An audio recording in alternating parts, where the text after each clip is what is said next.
What's up, you guys? We're back again. It's your girl, Mia J, and I'm with the lovely Pamela Nicole. Hey, guys. And here's another episode of Dynasty Queens. But before we get started, today's episode is brought to you by our official sponsor, Fashion Nova. Check out those wonderful fall fashions. Let's get into the season and the holiday spirit. Get that 40% off. Scan this QR code. Tell them Mia J sent you. Fashion Nova, baby. Pamela. Yes, my love. I'm going to give you the honors. Who is our lovely guest for the outfit today? I got Las Vegas's the girl, the it girl, Miss WPPI, model extraordinaire. I've got the beautiful, talented Sydney Webb in the building. Hello there. Hello. Hey. So glad to have you on the show. I'm so glad to be here. Yes, and before we begin, happy belated birthday. Thank you. Yeah, Okay. tell them how you are, honey. Happy birthday. I'm 19 now. I'm happy to be here, happy to be alive, happy to be on the show right now. Yes. Did you say you're 19 years old? Oh my goodness. You're a little baby girl. She is, but you know what? She's 19, but she's a lot wiser than most. I'm ready to hear it. I'm ready. Let's get into it. Pam, I'm going to give you the honors. All right.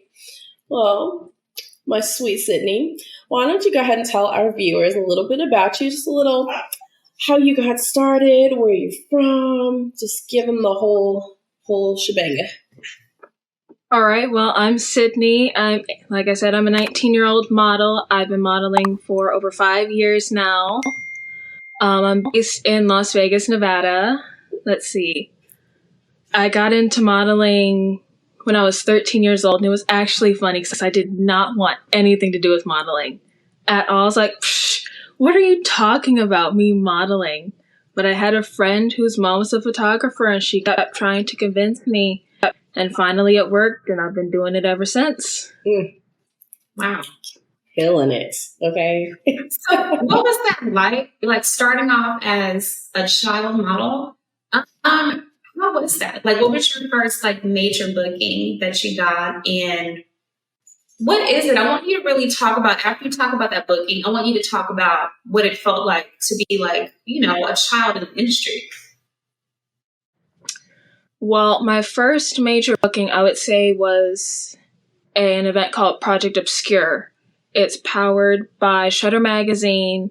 It happens once a year. It came to Vegas.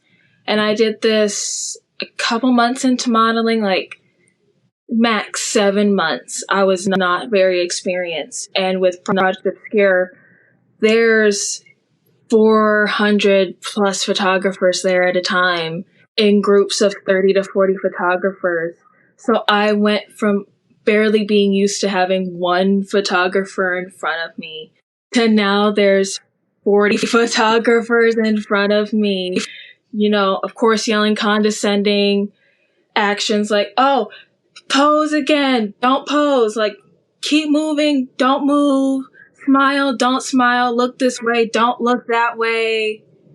It was very confusing, and I was barely 14 when I got in that one, so it was confusing, and being a kid in the industry is hard because we try to look up to the older girls, but they see us as competition because we're that fresh baby face that's there to kick them out when all we want to do is learn. We're the babies. That's what we're there to do, is learn from those that were there before us, but they don't like us because we're there to kick them out. So it was a lot of learning, okay, not everyone that you think is your friend is your friend. So it's a lot of learning to decipher the good from the bad, the real from the fake. It's hard. It's not for anyone who's not ready for, a lot of people coming at them, a lot of rough thoughts about you, you have to just be able to let it roll off of you, and it's hard. I can imagine doing that. It's really difficult, especially when you're like still a minor and still trying to, realize who you are especially for someone who was like a role model of yours to be more so looking at you like, oh, who does this young thing think she is about to take my spot? They think that you're gunning for them. I mean, I'm sure that was a really like devastating feeling.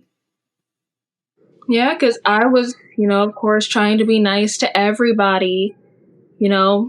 As a kid, that's what you do. You're nice to everybody. That's how it is. And then I'm trying to be nice and help people, oh, you need this? I have extra. Here, let me help you. And then they just take advantage. And again, because they think you're competition when all you're trying to be is a baby sister. That's what we have to be. We're supposed to be a sisterhood. Mm-hmm. Exactly. But it's not that way all the time. And I feel like she got, into this world. She saw the real world at a very young age. You know what I mean? Just getting into it. I do actually, for our viewers, Sydney is actually, I consider her my baby sister. I've watched her grow. I've watched her just do so much in such a short amount of time. So like, just for me to say, I'm so proud of this child. I am, she's done so much in like that is such a short period of time. And she's got so much potential and she's got so much to come, from everything she's doing. So I'm so proud of you. Thank you. That means so much to me, really. Of course, my love. So, Nia was, asking about, being a young child model. What do you think would be one of the most positive things you've taken from it as a teenager? And then what would also be one of the most negative aspects of it that you've taken? One of the most positive aspects is that there's a lot of positive things, actually, but sometimes the positive comes to mind first. But I'm trying to say the positive first. But positive is meeting a whole bunch of wonderful people. Like, I met Pamela along the way. I've met amazing photographers, designers, other models, makeup artists. I've created this little community around me, and it's so fantastic. But of course, the negatives. There have been the negative photographers, the bad designers. I had a experience with a designer when I was still 14 years old where she told me that I was nothing but trash. I was a shit model. I was nothing. And I would never be anything. That was almost my breaking point. That one was also almost my breaking point. But I was like, no. I know better. I know myself. I know I can get to that place. I know I can get to that point. Because, of course, she had her favorite model that she wanted her to go far. But I went farther. That part. Yes. I know that you can reflect now on that situation, but how did you feel in that moment? Like when she told you that, you being 14, like, what was your reaction? It was devastating. Devastating because I was barely a year into modeling by this point. So I really took it to heart at that point. Because I was in a hard place, like with other stuff going on with like my friends. So to hear that added on when modeling was really my stronghold, to just be myself, be my most confident version of myself. And then this designer just went, no, you're nothing. And I'm like, what do you mean? Like, really? But I knew better. Yeah. I knew better, and I had that support system around me. Such an important part is a support system. I had my family there to be like, you really want to believe that? Are you sure? So, yeah, it was hard, but I pulled through. Right. And you have to imagine if an adult is talking to a child this way, perhaps she looked at you most definitely as competition and thought she could, plant that seed in your head. But you were like, no. Like you said, you were like, no. And your family, I like their response to how they were like, you really want to, this lady, really?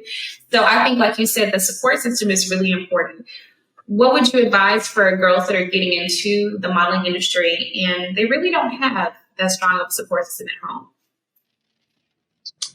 I would say, well, one, by law, if you are under the age of 18, you have to have a legal guardian with you on set at all times.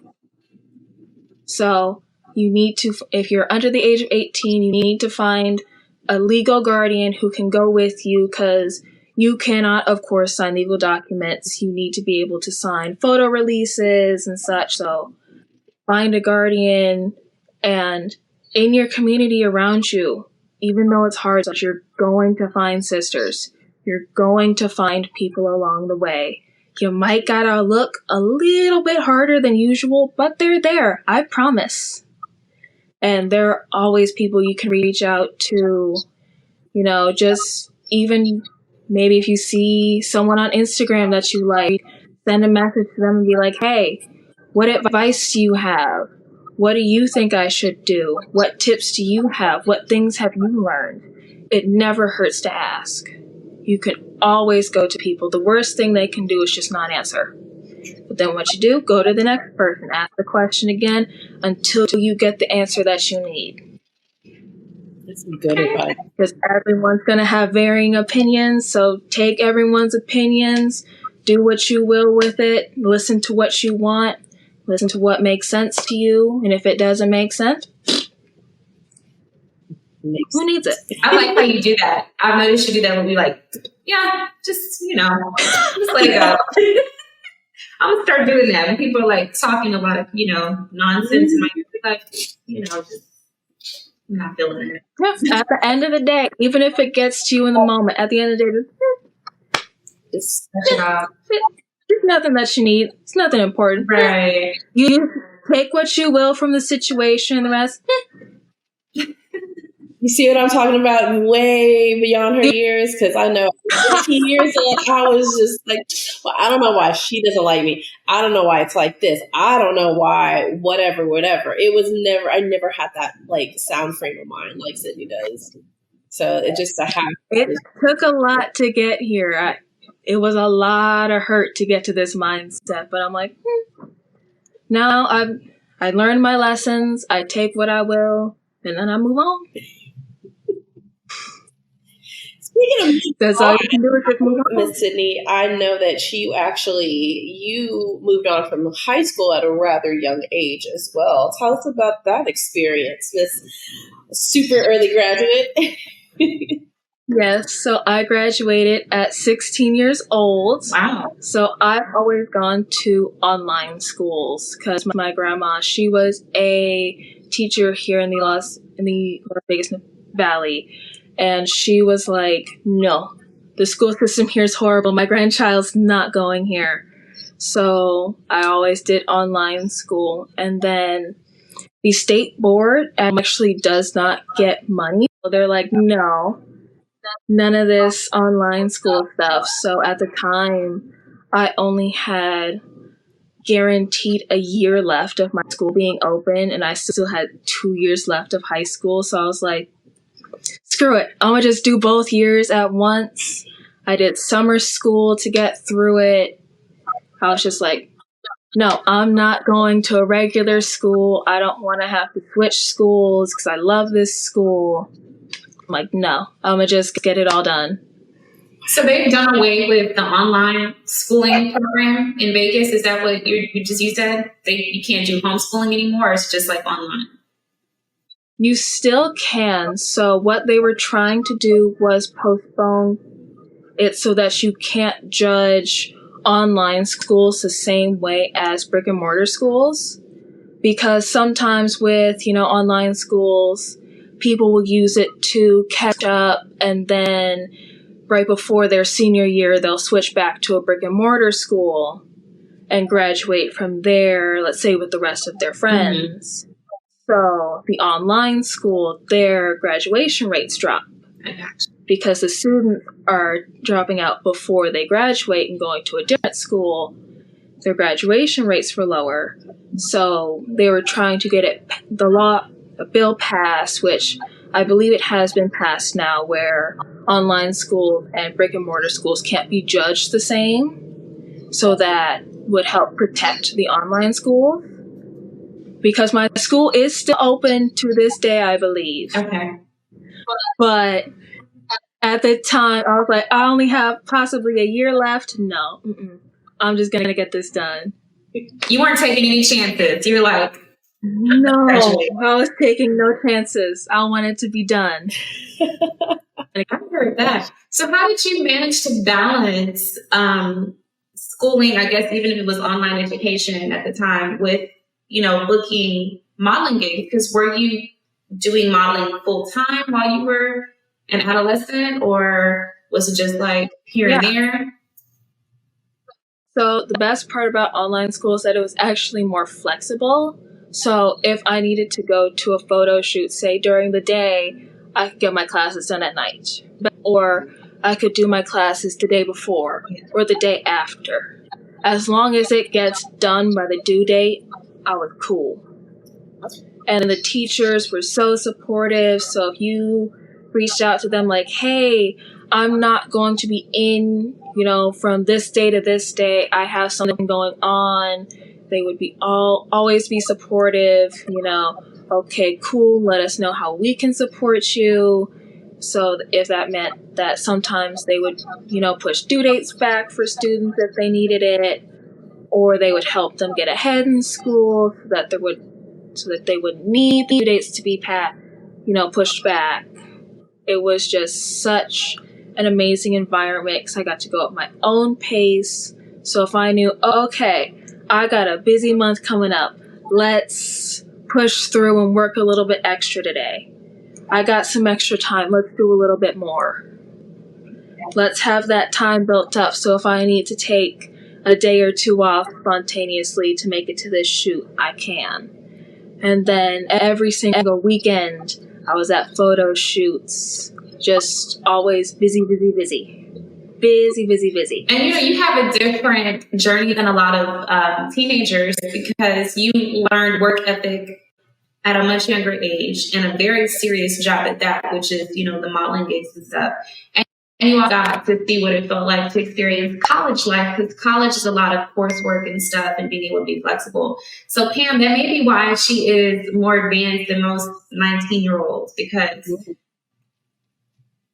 we kind of talked about that before, how, perhaps the brick and mortar school are kind of dumbing the kids down.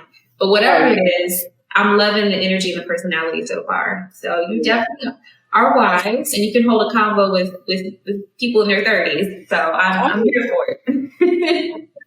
Thank you. I peeped that first thing. I'm like, oh, this one's different. Yes. Come here, girl.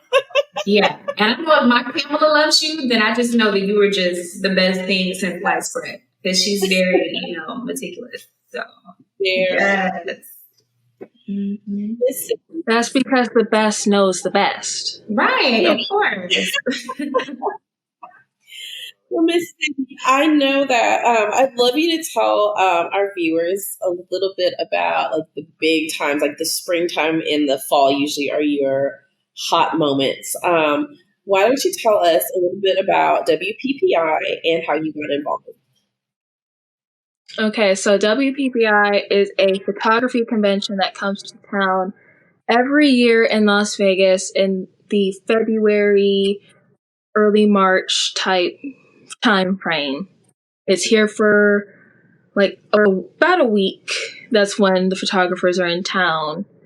But I'm not officially with WPPI, but I always try to go because these photographers, they're learning new skills. They're getting new gear. They're getting the top of the line lights. They're getting brand new cameras. They're getting new lenses. They're like kids in a candy store. They have new toys. They want to play with them. I'm like, so they need the models to take pictures of. So The first year I went, I wasn't even working anything. I just went to walk around. I was wearing my pretty dresses all done up like, I'm here to take a picture of if you want to take a picture of someone. And there were a ton of photographers that were like, yes, I just got this new XYZ item that I want to use. Please let me take your picture. Or I knew photographers that were teaching classes that were like, hey, my model fell through. Can you come through? Of course I can. Or, sometimes Boost, their models would go on their breaks and I'd slide through like, hey, while you got this empty spot, let me stand in here real quick and take up this time. You know what? That it takes a certain drive, and only certain people understand that when you're working your way in any industry, and especially with modeling, you making yourself readily available, and then wait until that photographer starts really booking, big deals and big projects and stuff, and then here you are ready to make some money off of it. So, what would you tell, like, for someone who just feels that getting into this, they're just going to be just wealthy from here to, just like rolling in dough when you start off. Tell them, what is it really like to break into modeling, especially, since you were so young? What is that? What is that like? Are you just coming into the gate, just, all this money and access to, the fancy swag, extravagant life? Well, I mean, every situation is different. Of course, there are the stories that you hear of the 90s supermodels that were like, oh, I was in the supermarket and this casting agent just saw me and thought I was perfect. That's not how it is for everybody. You're not making money straight out the gate. You're not making a lot of money a couple years in, usually. At least in my situation, you're not making a lot of money a couple years in. You would think you would be, but no, because a lot of people go on experience. Again, I was a minor. A lot of people didn't want to give the bigger roles and the bigger, opportunities to minors. So it's really different. So it's a lot of fighting for, hey, I believe I should be paid for the work I've done. I have the experience. I have the work behind me. Give me my dues. Give me what I deserve. So it's a lot of hard work and fighting for yourself and speaking up for yourself, because there are, of course, the girls that'll go and do stuff for free. There are the girls that'll do extra stuff for, the money. There's all of that. But you have to stick up for yourself, because there are going to be people that say, oh, well, I know this other model that'll do twice the work for half the money. We'll call that model then. It's a lot of having to know your worth, because people are going to walk all over you. I had that happen to me when I first started. I've had it happen to me recently where people didn't want to pay me. I had a couple events that I did where people actually didn't pay me when they were supposed to. It's an uphill battle the entire time with money. So it's not, you finding the end of the rainbow and you're finding that huge pot of gold. No, you're still trying to find the end of the rainbow, desperately hoping that there's a pot of gold at the end. Because for everyone, there's not. That's such I just think it's so important to be able to share the real, like what it really entails, like really diving in. Just from your experience, it's good to keep things real and just really raw, because there's so many girls out here that are really they just see the glitz and glamour. They don't see how much work it takes, how many hours it takes to get into that mode. And you have to have that frame of mind too. You can't just really go into a shoot and just be like, oh, yeah. You have to be ready, like mentally, physically, Exactly. And it's a lot of spending money too. you're spending a lot more money than you realize because you have to have the new shoes for modeling. You gotta have, they can't have the scuffs on them, the scrapes. They have to be pristine. So you're always trying to make sure you have new pretty shoes, new clothes, because not everyone's supplying the clothes. A lot of the times you have to supply your own clothes, so you have to always have the good clothes to use. New makeup. There's not always a makeup team, so you have to know how to do your own makeup. You have to spend the money on the makeup. Makeup doesn't last forever. It's going to run out eventually, and then you're going to have to buy more, and that's more money spent. And then more money driving to photo shoots, to runways, to castings, flights, if you're going to travel, possible stay. That's a lot of cost that a lot of girls don't think of either. They think of the money they're going to make, not what they're going to spend to get it. That's a really important thing too, because not everybody thinks about those aspects of it at all. I think that's so important. Like, it's so important. Because, people are really thinking coming in, it's all glitz and glamour. They're not thinking about the investment that they have to make.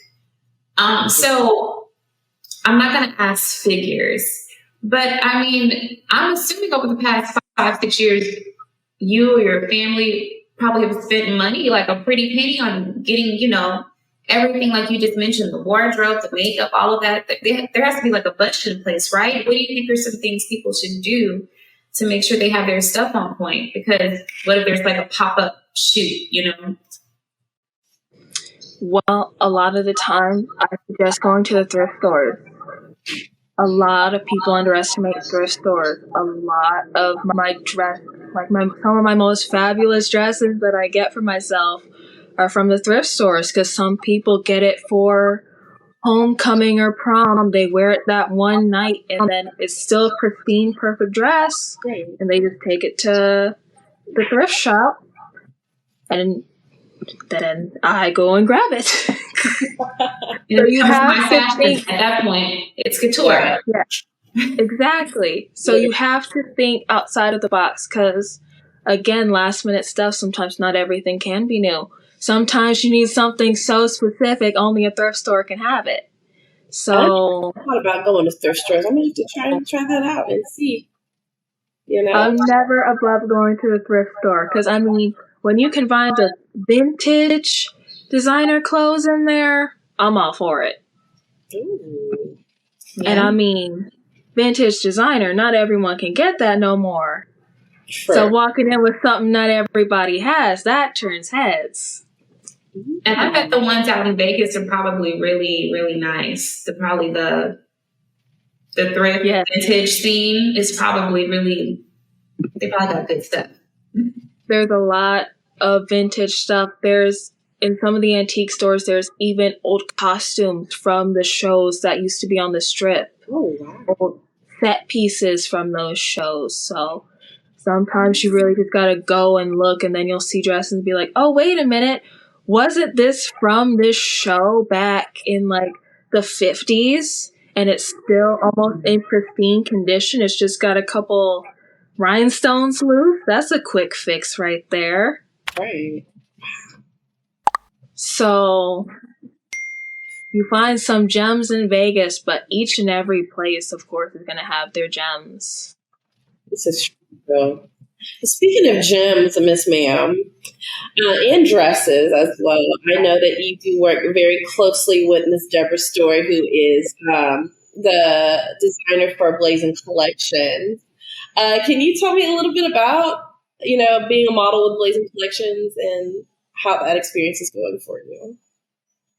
Yes, of course. So Blazing Collections was the first designer that I ever worked with. So Deborah Story, she's been an absolute inspiration in my life.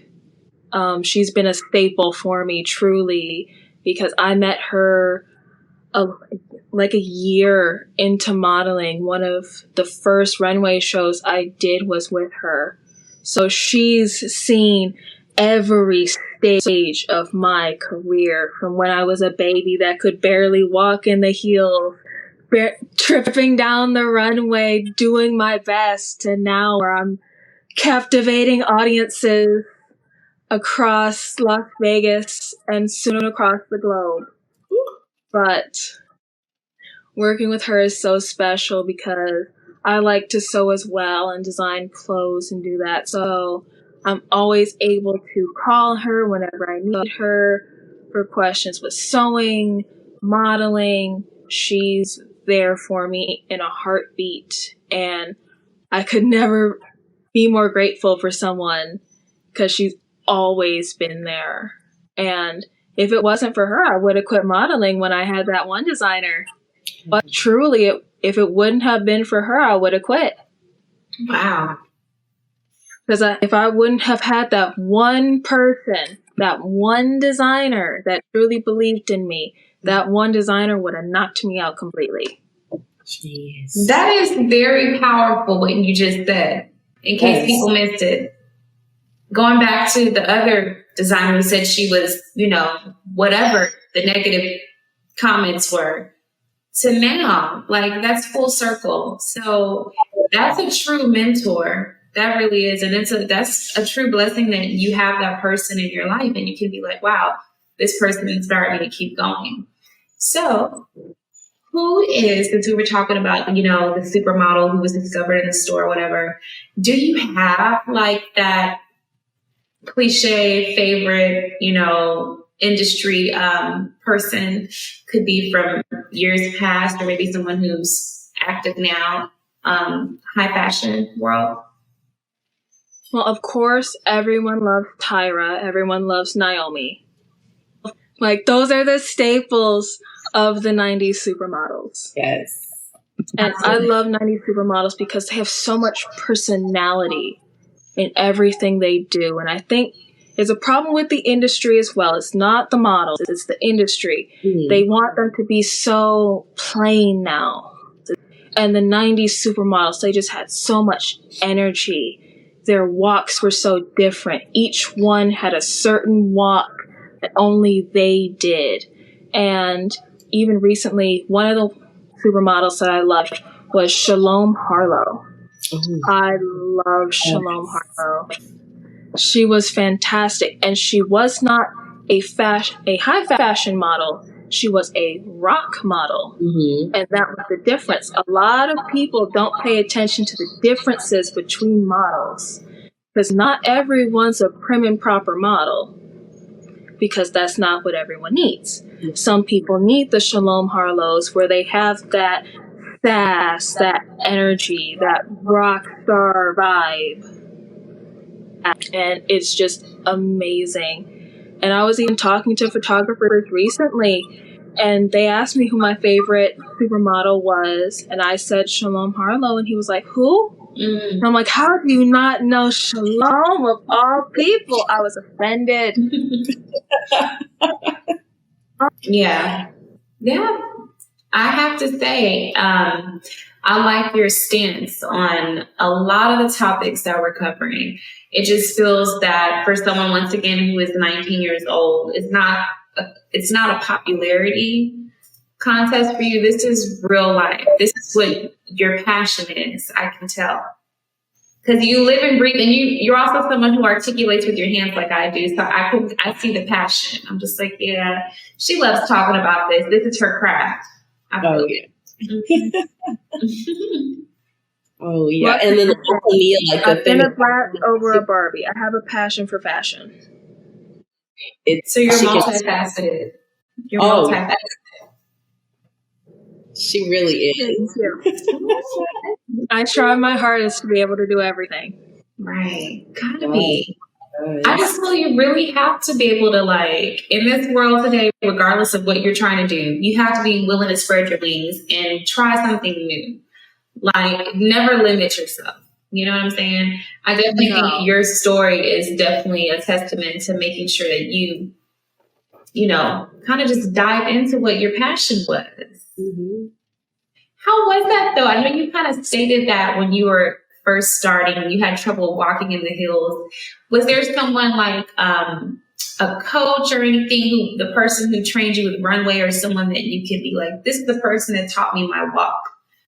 Or do you have like your own personalized walk, would you say? Me and me alone, baby. I've learned snippets of things from everyone that I've come across. There are parts of my walk where Pammy can probably look at me and be like, wait a minute, did she learn that from me? Mm-hmm. Because I did. I absorb everything around me and use it to make myself better. So if I see, oh, I like that turn. How did she do that? Oh, I like how she turned around to walk back. I like that. Let me try to do that. How did she place her feet? Like, that's how I learn. I learn from environment around me, and even just girls pulling me to the side and being like, hey, your walk, it could use a little bit of work, girl. Like, let me help you. And so I listen to them and be like, okay, let me see what this person has to say. Even during the times where I was like, I know what I'm doing. I don't need anybody's help. I would still just listen to what they had to say. Because, of course, there was still something that I learned. Yeah. Even if it was something where I'm like, I don't want to do that. Still learning something. You got to take the negative and the positive and use that to your advantage. Yeah. And I like how you said a little bit earlier about this during the supermodel era. You said that they all had their own like distinguished walk, the Tyras, the Naomi. What do you think it would take to bring them back to be like industry standards? Since now you say it's just really plain. Emphasize what you meant by that, and then what would it take, for them to be like, you know what, let's get back to personalizing these walks. So there are certain types of walks that each area has. Like the LA has a certain walk that they like models to do. New York has a certain walk. Paris has a certain walk. And it's very constricting, One area likes you not to sway your hips or sway your arms, be very stiff. One area likes you to be very fun and playful. One area likes you to be in the middle of it. I think if those limitations were taken off and models could be themselves again, they could interact how they want to interact, whether that's with each other, with the audiences, with the cameras, because those 90s supermodels, they interacted with the crowds. Yeah. They would, point to people in the crowds. They would interact. They would make you feel involved with the show. And that's something that doesn't happen anymore because we're put under such strict, restrictions that we have to follow, or else we're told, hey, you're not doing this right. You can't be swinging your arms so much. You can't be doing this so much. And of course, that's fine if that's what they want. But again, people hired Naomi because it was Naomi, because she had her walk, her look. It wasn't because she could walk like all the other places. It's because she had her walk. Right. Man. So she's teaching you a little bit of something. Okay. Yes. Oh, wisdom, girl. My love, I have a more of a challenging question. I like to challenge our guests and just have you think outside the box a little bit. Since we are speaking of women empowerment, you've gone through the positives, you've gone through the negatives.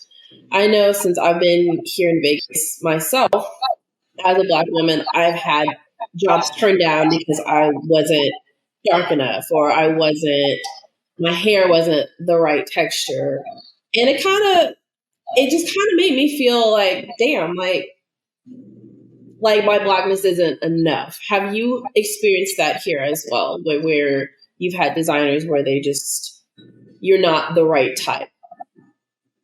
Yes, I have experienced that a lot, especially because I have a kind of look where I look like I could be many different things. Yeah, you do. I've had people say I look Hispanic. I have people say I look Asian, Blasian, all types of things. And when people find out, nope, I'm just black and white, like that's it. They're like, huh? I've had people say, oh, you're only half black and half white.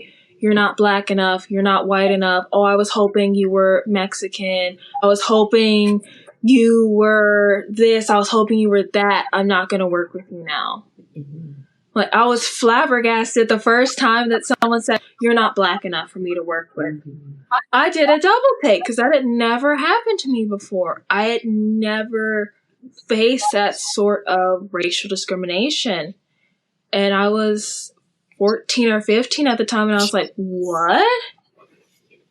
What do you mean you don't want to work with me because I'm not black enough? Like, that's crazy. And then it happened again because I wasn't white enough. It happened again because I'm only black and white. It happened again because of this and that. So it was really eye-opening. I was like, wow.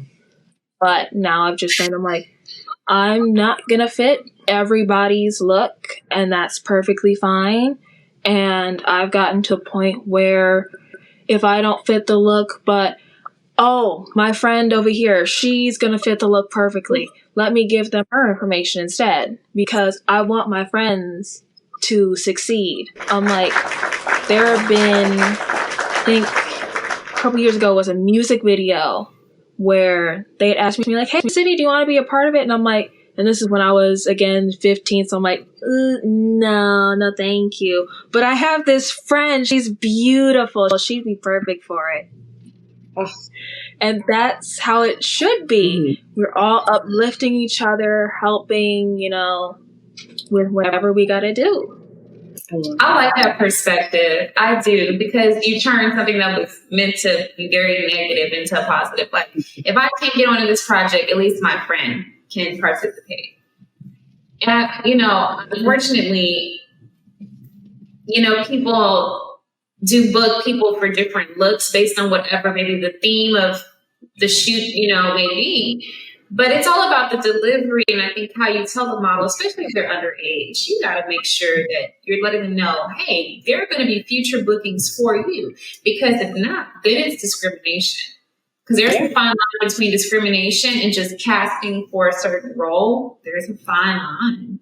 Right. And you refuse to work with somebody because you weren't their race or nationality based off at all. I can't ever work with you. Yeah, that's something completely different. That's crazy. And Sydney, Nia really looks like that. This really touches home with Nia, because Nia is a casting. She does casting, so she would never do something like that. So just you have to walk on eggshells, because as a casting agent, I'm not responsible for. We're just booking what the client wants. So. Right. We heard all kind of stuff, but at the end of the day, you can't just tell somebody I can't book you. If they do, that is definitely discrimination. Yeah, for sure. But what's so beautiful about Sydney? She handles everything with such poise and grace. You know what I mean? Like most people, it's like, talk to me like this, whatever. But Sydney is Sydney. She is going to kill you with kindness and give it all back to you, I'm here for it. You got to be that. And that's good that you can be a role model for the next generation of girls that want to get into this or get into some form of entertainment.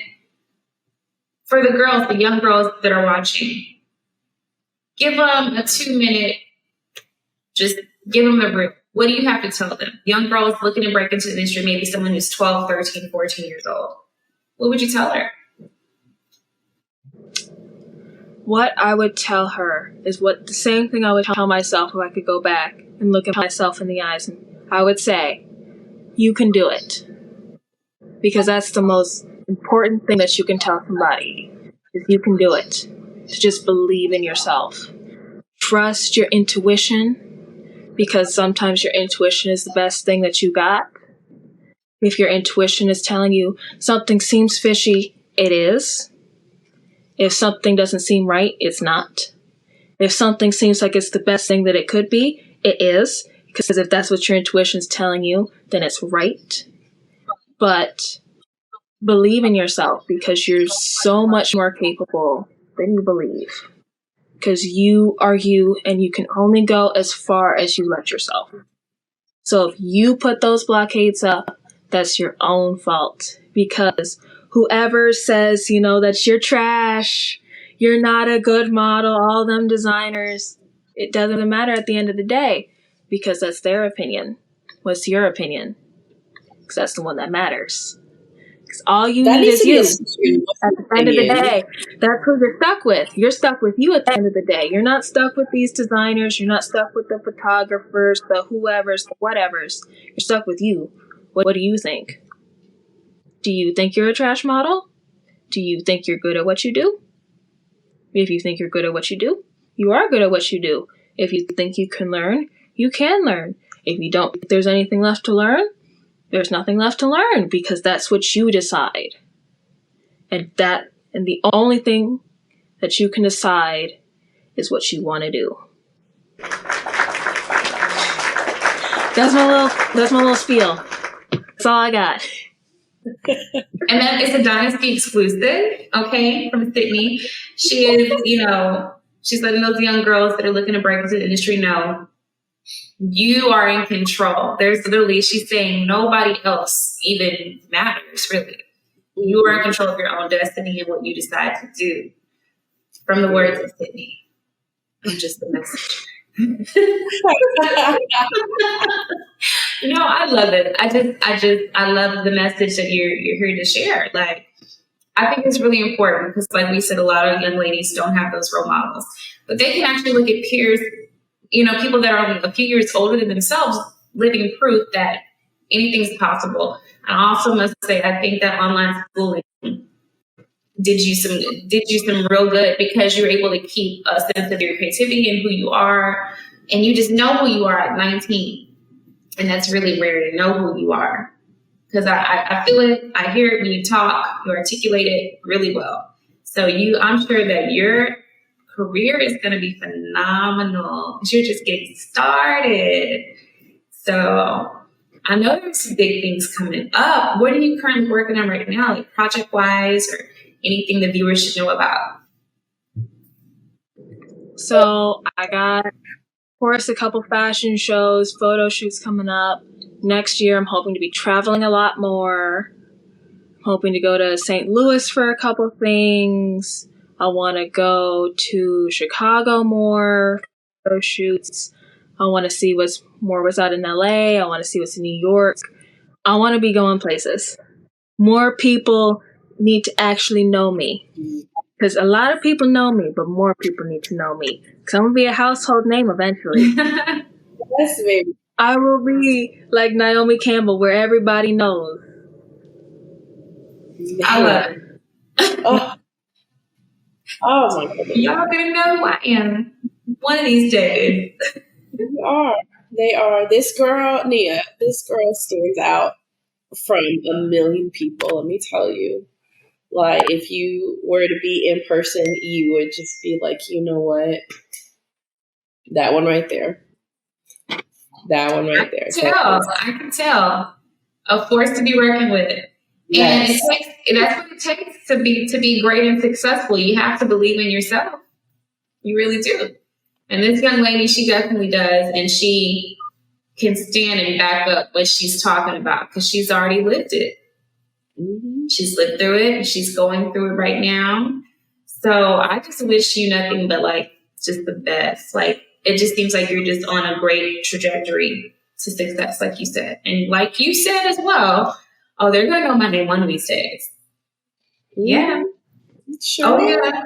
They're finding out right now on this episode. They're finding out who Sydney is. Exactly. This is her debut to another audience. So I'm so here for it.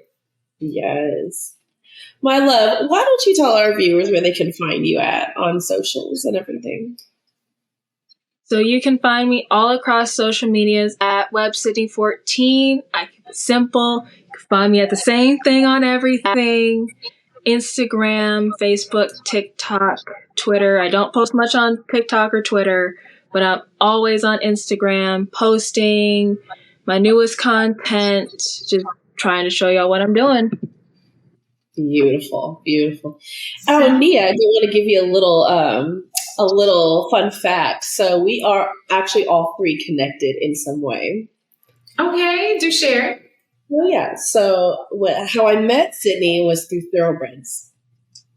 So with Kizzy and everything we did, the fashion shows, the shoots. And then Sydney, I actually had Nia model for the with the pants. Remember, she used to make the jeans and the shorts, and they fit her like a dream, chef's kiss. So she had the Thoroughbreds experience without meeting Kizzy, but we're all interconnected. Yeah. That's amazing. Awesome. Those are some cute jean shorts too. I still have them. So yeah. Mm-hmm. No, she was, rest her soul. Kizzy was a great designer and a great friend. So, definitely honored to have worked with her and met my baby sister in the process. There's always meaning behind something. So, yes, you were just a fireball, just a lot of personality and very firm about what you say. That's the key word, firm, because, when you're 18, 19, you're just so like free flowing and just all this girl, she is, she's so and to what she's doing. Right, exactly. That's what it takes, y'all. It takes hard work, determination, focus, know what your passion is. Give them some final words, Sydney. What did you want to leave? What is your lasting impression going to be for the viewers tonight? My final word: believe in yourself, eat, hydrate, love yourself, and always be sure to stay rested. Amen. Those are my final words. That's the final word, y'all. Y'all heard it first from Sydney. Okay. Well, in closing, it's been another wonderful episode of Dynasty Queens. Can you guys make sure that you are not just watching, but that you are subscribing? Make sure that you subscribe to the channel, tell a friend, share, comment, and of course, like the post as well. And thank you so much again for watching. Your girl, Nia J, with my beautiful, beautiful bestie and co-host, Pamela Nicole. And until next time, this has been Dynasty Queens. Hey.